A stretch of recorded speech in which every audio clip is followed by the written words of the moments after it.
Hi, welcome to Carepatron's Healthcare OS. In this video, we will be walking through how to manage your availability.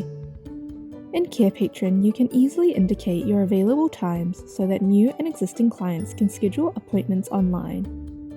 In this video, you will learn how to select or edit availability, delete an availability block. Firstly, we will cover how to select or edit availability. Navigate to the Settings page. Select the Availability tab. Click Edit in the upper right corner. Add times and locations. Click Save in the bottom right corner. For deleting an availability block, navigate to the Settings page. Select the Availability tab. Click Edit in the upper right corner. To delete an availability block, click the day icon. Press Save in the bottom right corner.